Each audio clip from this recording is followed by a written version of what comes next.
Recording for this meeting has begun. So again, good afternoon, everybody. For those joining us on the East Coast of the United States, welcome to our inaugural webinar for the National Institute for Congestion Reduction webcast series. It's my absolute pleasure to introduce our director of NICR, Dr. Xiaoping Li. And let me tell you a little bit more about Shaw just to get the presentation going, and then I'm going to hand the remainder of the time over to him to introduce the center to you. Shaw is currently an associate professor in the Department of Civil Engineering at the University of South Florida, and he is the director of the USDOT National University Transportation Center, the National Institute for Congestion Reduction. And he also established the Connected and Automated Transportation Systems Lab, housing two L3 connected automated vehicles equipped with USDOT CARMA platform. So with that being said, Shaw's bio is on our website, so you can read it in its entirety, but I will hand the time over to him. So Shaw, take it away. Thank you, Stephanie. Thank you for taking care of the webinar and make such a nice arrangement. Good morning and good afternoon, everyone. So welcome to join this webinar, and this is our first inaugural webinar series for the National Institute for Congestion Reduction, or NICR. So I will take this opportunity to introduce our center and share a bit of thoughts on congestion reduction.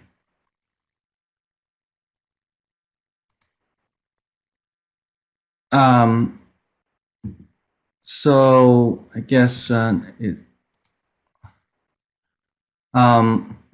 yeah, this is the link that has the webinar schedules, and I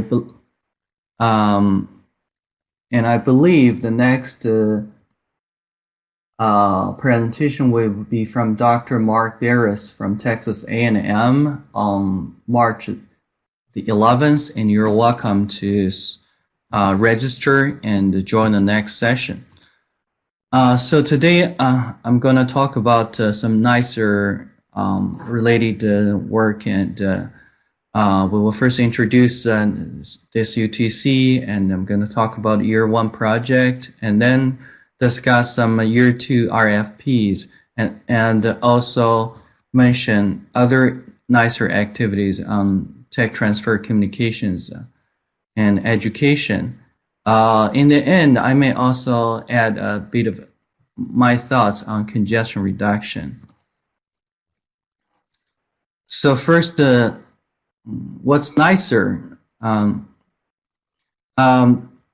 NICR is a national UTC that was awarded in the year of 2019. So basically, in 2018, U.S. Congress appropriated an additional $50 million for UTC program dedicated to two national centers.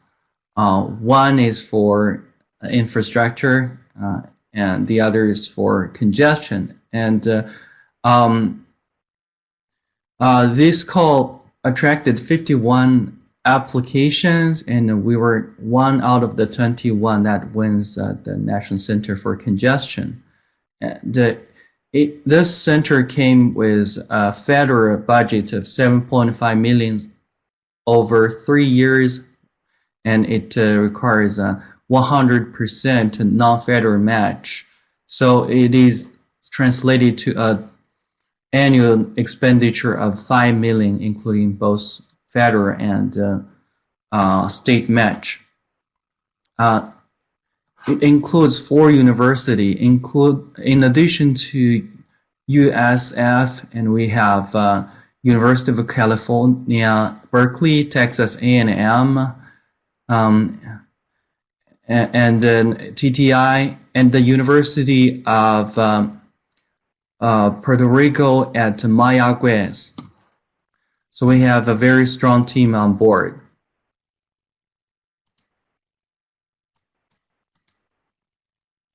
So the NICR's mission is like this. NICR will pursue the ideas for reducing surface transportation congestion. We have 3 general research topics specified by the Secretary of Transportation. So first is optimization. We will optimize the efficiency and reliability of travel for all transportation systems users. Next, transit. We will consider data modeling analytical tools to evaluate the effects of shifting transit incentive structures and also options such as alternative forms of transportation, ride sharing.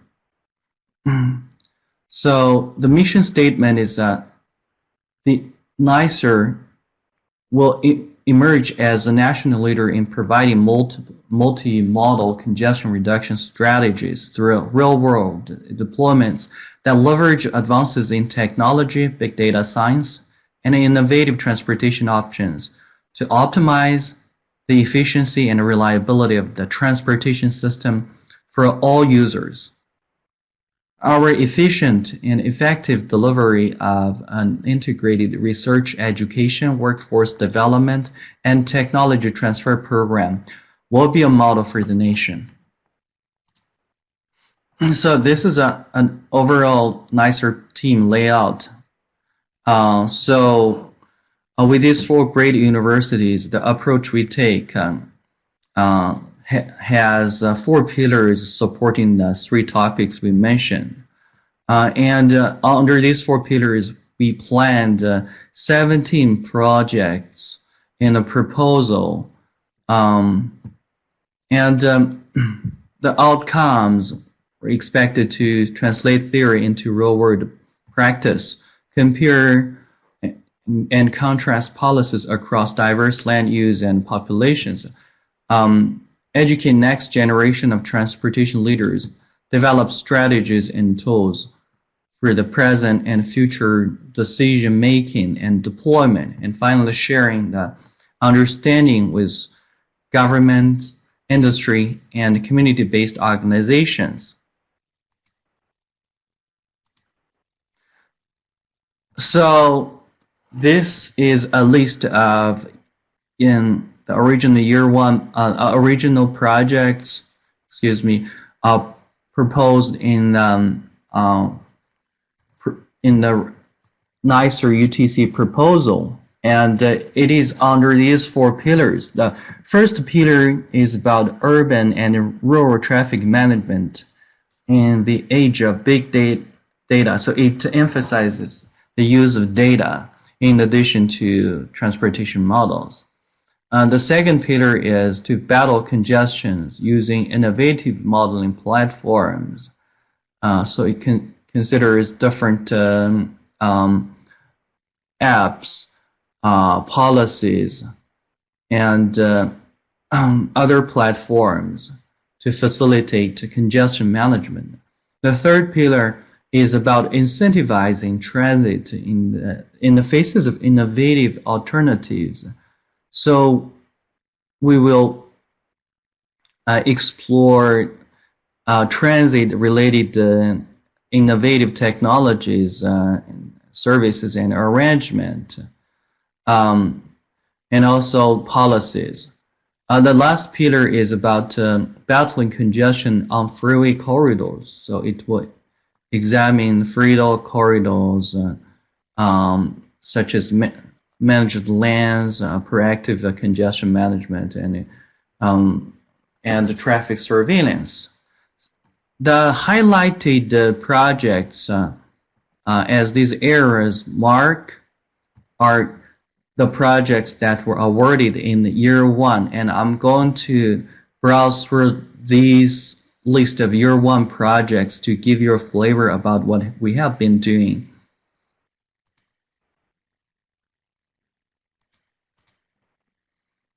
So this is our first project under the pillar 1 about big data.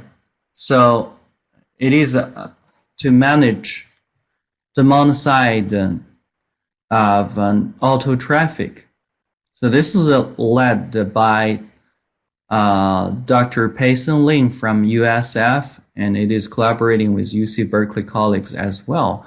And the objective is to quantify the contributions of the urban parcel delivery, and including e-commerce, to urban congestion. And also they will examine how to modify the behaviors of consumers and delivery services to reduce the congestion. This is another ongoing Year 1 project about from the Pillar 1. And this is about transit priority and emergency vehicle signal preemption. So it is led by me, and I'm working with UC Berkeley colleagues. So this project will propose edge computing-based cooperative highway operations with cooperative driving assistance, like connected vehicles, automated vehicles, integrating cloud and signal optimization, node and vehicle trajectory planning, and priorities to transit and emergency vehicles. And we will also propose some test some preliminary results with our Karma connected automated vehicles housed at our lab. So we hope to get new knowledge on traffic system control using the edge computing concept. And we hope to reduce pure passenger travel delay and emergency vehicle delay. And we will also work with other entities and stakeholders to explore options to get data and to conduct some real-world studies. So this is a project under the Pillar 2 for the platforms. And this project is on formulating innovative mobility policies to reduce congestion. It is led by UC Berkeley, and it is collaborating with and TTI. And this project studies how to apply a participatory photography-based research method to allow TNC users to share which aspects of their experience affect their decision to or not to pull. And they basically take photos and they simulate from the simulated pulled trips with indirect origin and destination points, including public transit centers and designated curb pickup spots.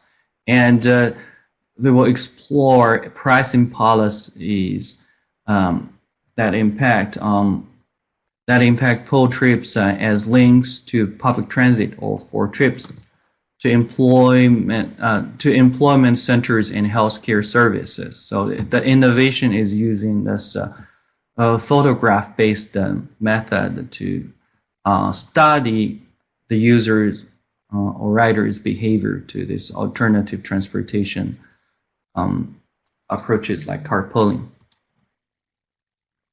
And they will formulate innovative mobility policies and including understanding how to build environment and pricing, promotions, and they will have host a workshop and they will inform policy strategies and to increase in pooling use.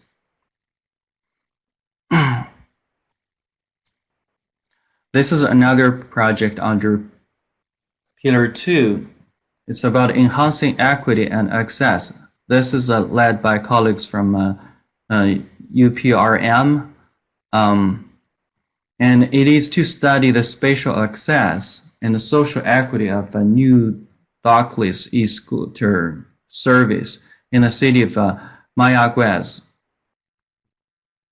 And it will develop an optimization model for the dynamic rebalancing operators of dockless micro-mobility services to address congestion reduction and the social equity objectives. So the uniqueness of this proposal is to consider not only the overall system performance, but also equity and access in this optimal design.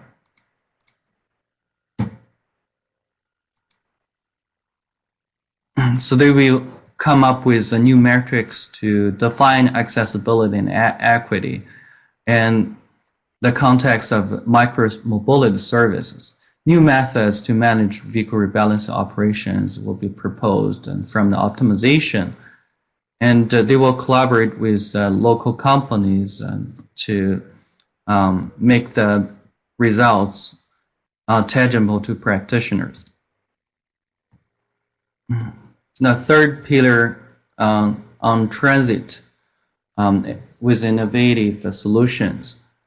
This project is about influencing travel behavior via an open source platform. This talks about what established the app called about One Bus Away. And this project is led by Sean Babu and at USF, collaborating with TTI and UPRM. And I have to note that this is probably the largest project in year one. And we have sent this project as a representative project to OSTR as a showcase of our work. So One Bus is basically already deployed in 7 cities, including Tampa, Florida, by heart, with approximately 160,000 unique users. And the platform can be used to explore how travelers choose between public transit, TNC services, and other modes, and learn how to influence riders' behaviors. And in year one, it is the most of the work will focus on analyzing the data, such as the accuracy and precision of the collected data. And also they will investigate the methodologies, compare the data from app with separately connected ground truth values. So this is basically the methodology to validate the data accuracy. And the figure on the right is an example where they collect data on USF campus.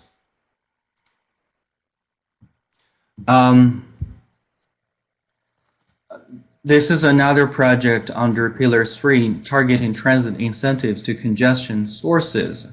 It is led by UC Berkeley and collaborating with USF.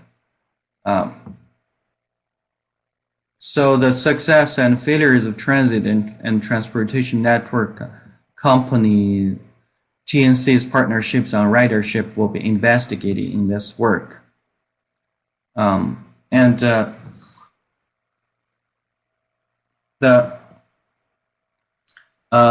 employer provided financial incentives on commute behavior will be examined via different methods.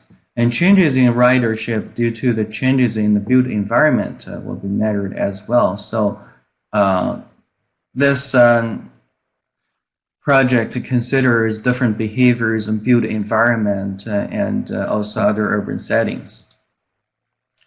Now we move to the pillar 4 for freeway corridor operations. This project is about land management and pricing mechanisms. And I think this is also a very important research thrust in our research portfolio, and it is also an important reason for us to win the center last round. So this proposal is led by TTI, and it is collaborating with UPRM, and it is to develop tooling performance metrics for managed lands from the perspective of travelers and toll authorities. It will compare dynamic and variable pricing for effectiveness. It will help tolling agencies with decisions on price and managed lands. And they will analyze traffic and the toll data for 6 managed land facilities within 4 different states. And we consider different strategies, including variable and dynamic pricing. And they will use several existing performance measures and some newly developed performance measures to evaluate the managed land's effectiveness. And I believe Dr. Burris will talk about it next in the next webinar.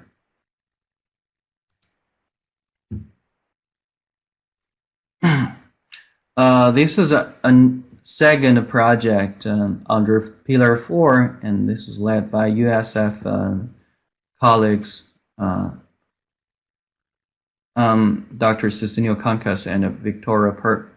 And it is to combine data from conventional sources, loop detectors, and traditional probe-based data with newer sources like Bluetooth and connected vehicles. And this project will apply machine learning techniques to forecast the likely occurrence of both recurrent and non-recurrent congestion. So I think a highlight is this project takes advantage of the large amount of data produced from our Tampa Bay CV pilot project. This is one of the 3 big CV pilots awarded by US DOD. Another proposal under Pillar 4 is corridor-wide surveillance using unmanned aircraft systems. And it is led by Dr. John from USF collaborating with UPRM colleagues. It is to develop online incident detection methodologies with video data from multiple flying UAVs. And the UAV path planning for incident detection on freeway corridors will be developed. This is one of the core methodologies they have. They will also design and conduct experiments aimed at establishing protocol standards and guidelines for safe use of multiple UAVs for monitoring corridor-wide traffic conditions to complement FAA regulations.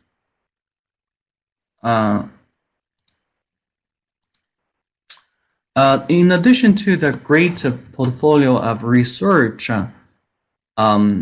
projects, we also have wonderful research going on about education and workforce development. So, for example, this project, Tampa Bay Citizen Academy on Transportation, is an exemplary education partnership with the city of Tampa. And it is led by the U.S. team, including Jason Jackman and Christine Williams, and it is to guide citizens to better understand the importance of the infrastructure improvements and how they impact transportation safety, community return on investment, and sustainable cities. So overall, you can see we have a very rich, diverse, and academically rigorous research profile, and also education projects So if you are interested in the detail of these projects, any of these projects, please feel free to send me an email, or if you know them, PIs, you can contact them directly. If you don't know, you can contact me, and I will connect you with the right team. And we encourage communications and exchanges of ideas, data, and also finally impacts with these projects. So your interest will be, and questions, comments will be very welcome. So year one project have been progressing over these months, and also we've just issued the year two RFP and collected the proposals as well. So the year two RFP is open to the planned projects, including a different phase of year one projects and the starting of other projects as planned. Also, we're open to new research ideas that are capturing new dynamics and rising issues. And since the submission of the UTC proposal, we hope the new research ideas are reasonably related to the research pillars and definitely related to congestion reduction. And we may also look into the major developments since the establishment of UTC, such as COVID-19, equity and social justice, and some technological advancements. We're also open to education, workforce development, and technology transfer initiatives. And as a result, we received 16 research proposals and 1 education proposals. So we actually combined the collaborative proposals that were submitted by different institutes. By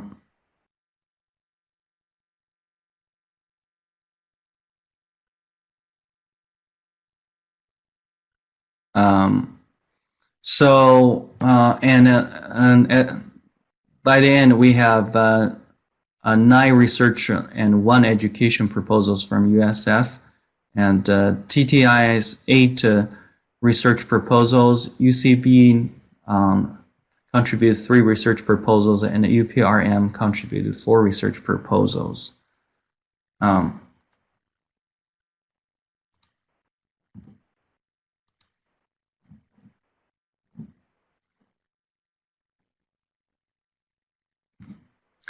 So now I can talk about some other aspects and NICR activities. First is about tech transfer, and our tech transfer is very well handled by a great leader team. So Associate Director of T2 is Sean Bubble at USF, and we also assign an assistant director to each university on this consortium. Phil Winters is for USF, Laura Melendez for UCB, and Melissa Tooley is for Texas A&M, and Benjamin Colucci is for UPRM.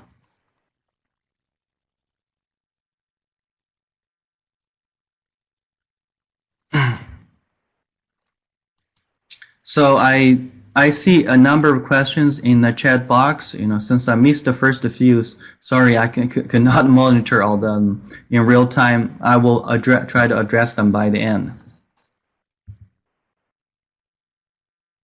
T2 activities. Basically, in the proposal process, proposers must identify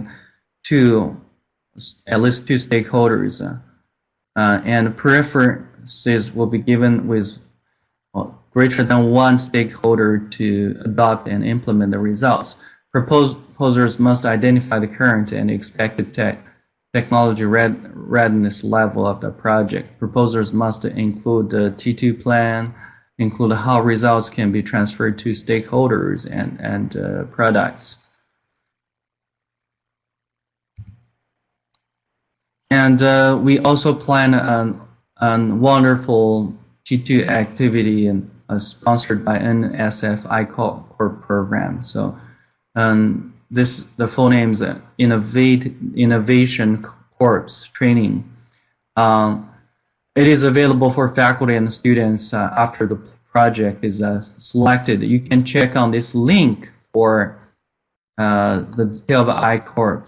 So preliminary, we plan to have 3 sessions, approximately 2 hours each, and we focus on customer needs via interviews with real-world stakeholders. So these sessions will give lectures about how to commercialize our research developments and how to start startup companies, and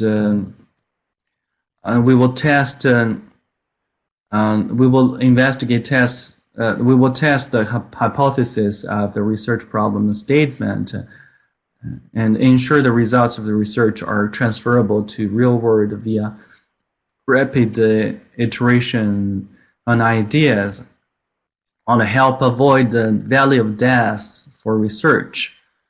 So for those people who received our UTC projects awards, you're encouraged, strongly encouraged to check out this opportunity and hope can take advantage of it to build a strong piece of your tech transfer component. And also the knowledge dissemination has been done in several venues, like NICR, Webcast series. This is the first one, and you can check out the entire series via this link. And we also are managing 2 journals, Journal of Public Transportation and Journal of Transportation Demand Management. They have brought a large number of downloads and citations. And also, Phil Winters is managing best workplaces for commuters, and this is a well-subscribed network with many industry subscribers. You may check this out as well. And also, we're planning to have congestion help desk with collaborating with other universities.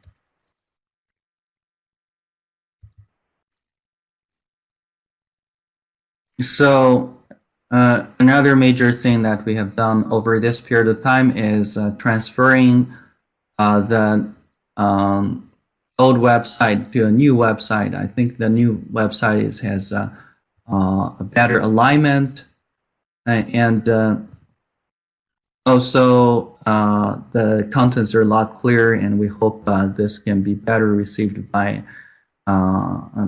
NICR colleagues, our peers, and also the administration levels from USDOT. And we've also published our first newsletter, and you're all encouraged to subscribe the newsletter via this link. And it is just a simple information that subscribe page is shown on the right. You can just put your name and email address and click some information and submit, and you will be able to receive the relevant informations and newsletters from NICR.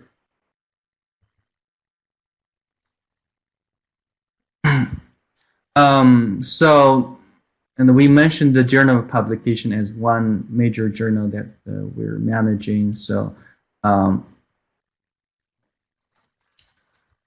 this is an internationally peer-reviewed open access journal, and it is well known in transportation, particularly in public transportation space. It was launched in 1996, and it is very much oriented to practitioners and striving for implementations. And it has a good impact factor, and it's above 1.3 and it keeps rising, and this is already very good in our field. And it emphasizes on innovative solutions to public transportation problems. If it's sponsored by multiple UTCs, including NICR. And you may check it out at this web page for its information.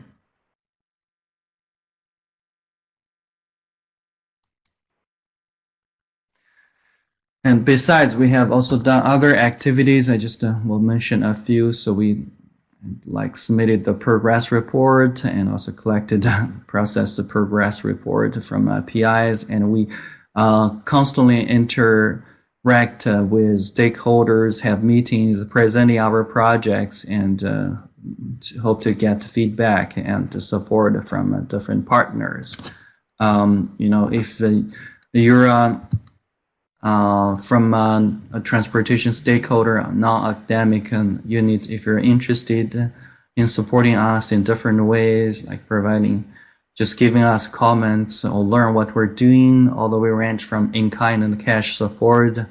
If you find some of these projects are relevant to your work and you want to take this venue to solve some problems you're facing, please feel free to contact us, and we will make sure to link you with the right people.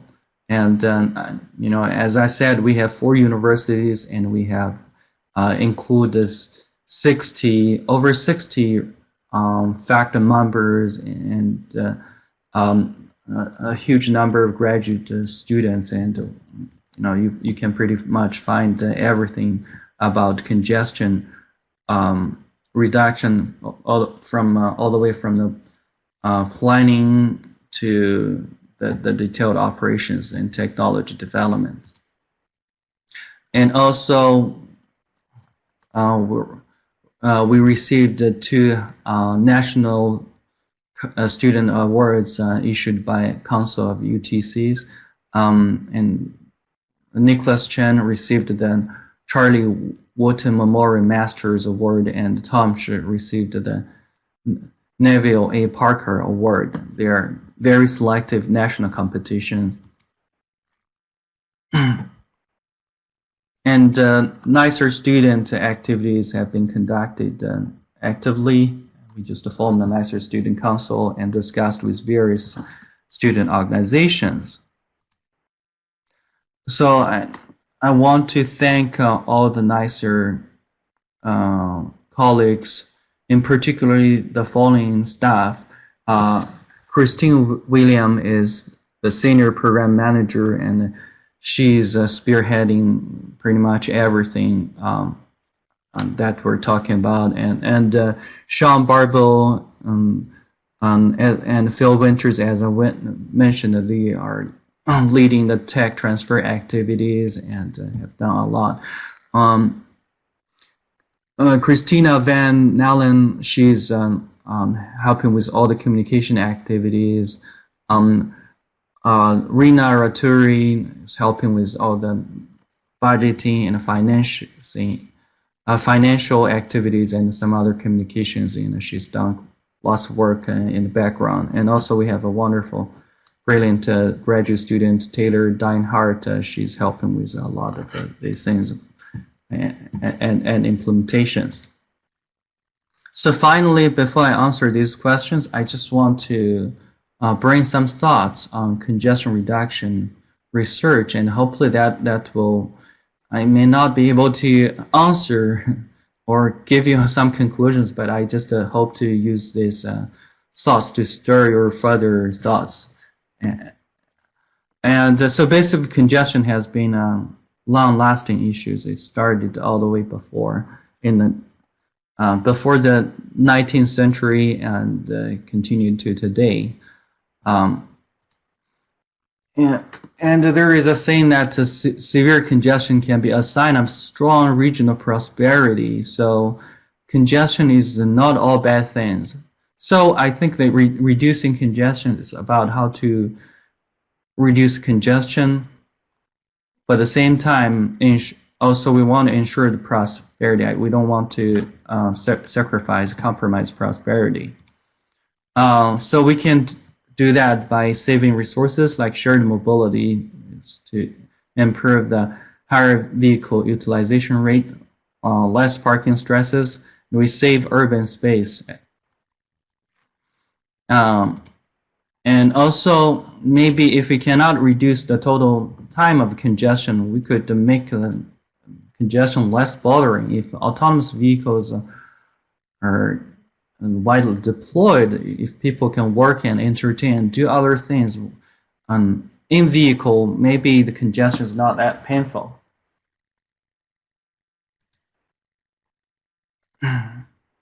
And also, particularly due to the pandemic, sometimes people reconsider the needs of passenger travels. And I actually talked to some people from IT companies, and they told me that their companies from this working from home practice during this pandemic period, they told me their managed level found that it was more productive to work at home. So first, they saved the commute time. Second, some of those people were really, especially for those coders, they actually could work more. They sort of ignored the boundaries like 9 to 5 working time schedule while working at home. So ended up some of these companies sold their office and then gave their employees some money to retrofit their home office, and they might want to do that permanently. But this is not representative for all other sectors.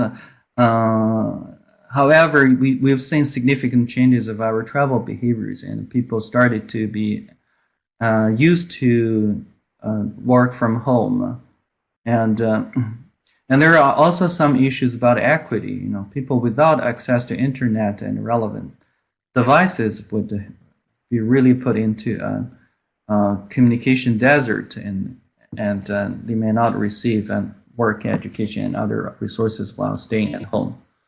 And also to address these congestion problems, in the past, before the era of big data, we have transportation models, parsimonious transportation models, all the way from the planning to the supply side design.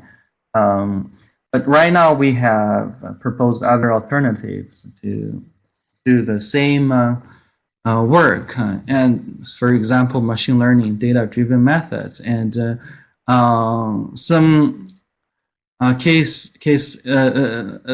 in many cases, actually, machine learning results, if are properly calibrated, could yield more accurate predictions.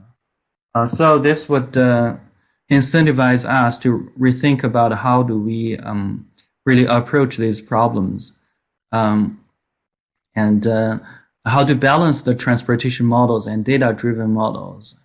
On the one hand, machine learning methods have really high predictability, and on the other hand, we have transportation models that can reveal knowledge insights, and also overcoming some issues like noise and errors. So how to balance these traditional and emerging approach is something we want to look to. Finally, transportation education workforce development. I personally feel like it's becoming challenging to attract the students, particularly from the domestic pool, especially in transportation research at the graduate level. And also, we are, some people say we're competing against the highly paid transportation-related IT jobs. And so now students have venues to go to other field like computer science, electrical engineering, to finally join the transportation-related workforce, like transportation network companies, autonomous vehicle companies, online delivery companies. Right. So this sort of these changes and new trends may force us to think about how to train our students to suit these new jobs. You may leave comments if you have any thoughts about how do we position our transportation engineering. Do we want to just stick to the traditional transportation engineering scope, or we want to march into these new areas and find a standing in these new areas as well? So, but as of now, all these so-called transportation-related companies, if you look at their upper administrations, most of the peoples are not from planning or transportation engineering. Maybe that is a sign for us to reconsider the transportation education and workforce development. And also, this is echoed in the experience of me. I attended education workshop hosted by ITS America, and in the event we were talking about what kind of a curriculum design was needed for transportation students,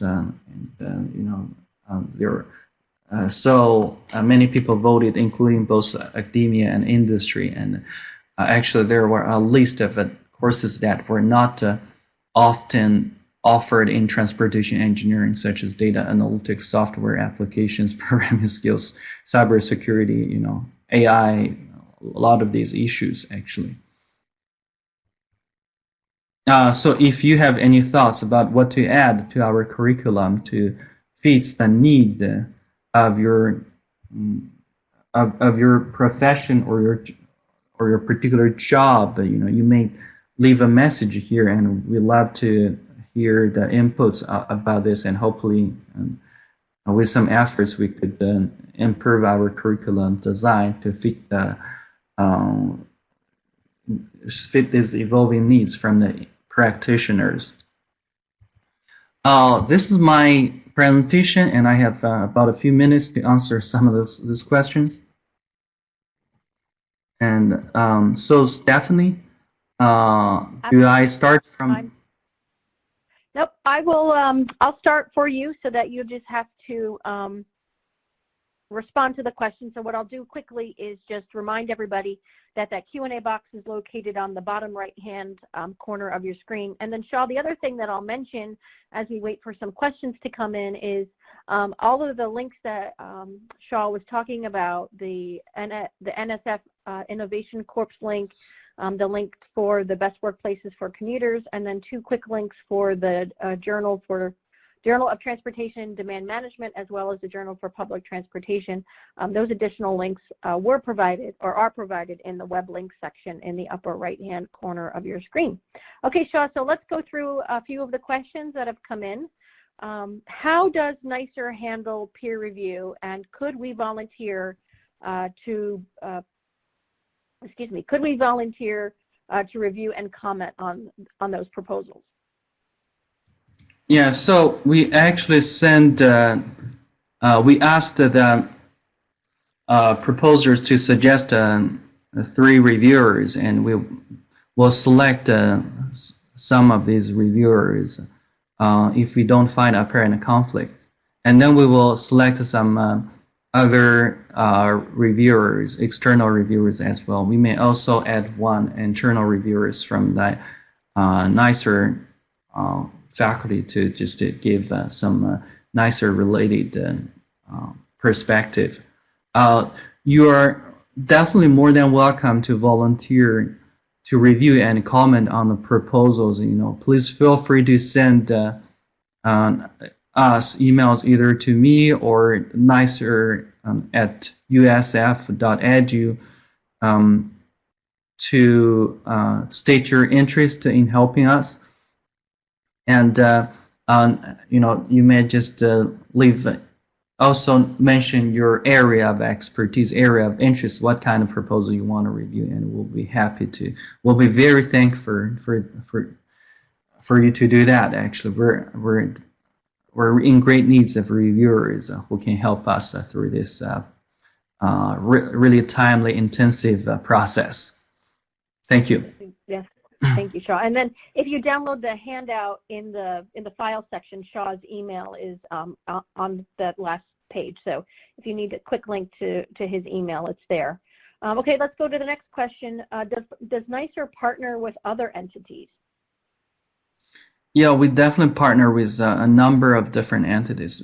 First of all, each project requires 100% match.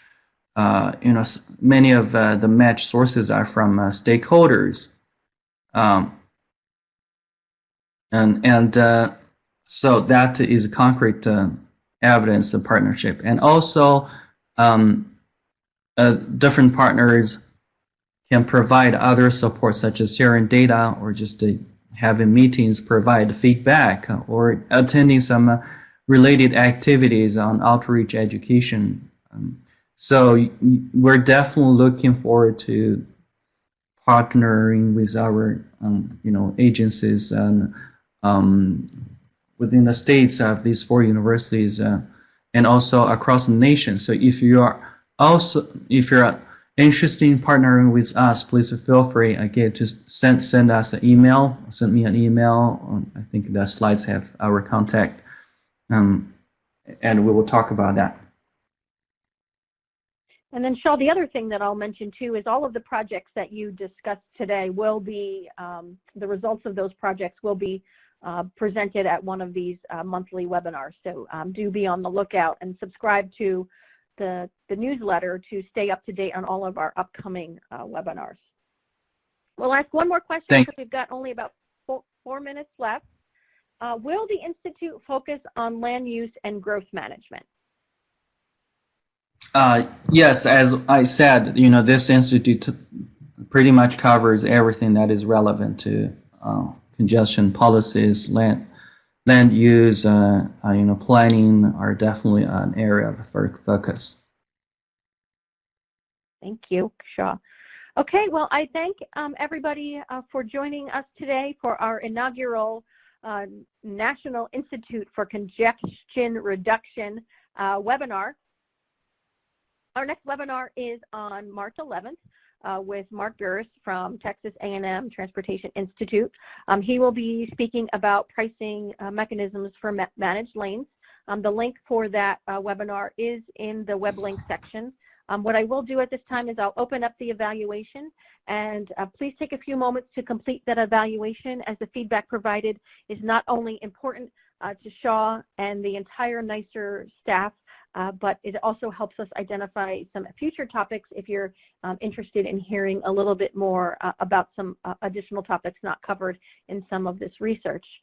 Again, thank you for joining us today for our inaugural webinar. Thank you, Shaw, so much for giving us an introduction to the center, and we'll see you on March 11th. Thanks, everybody. Thank you. Bye-bye.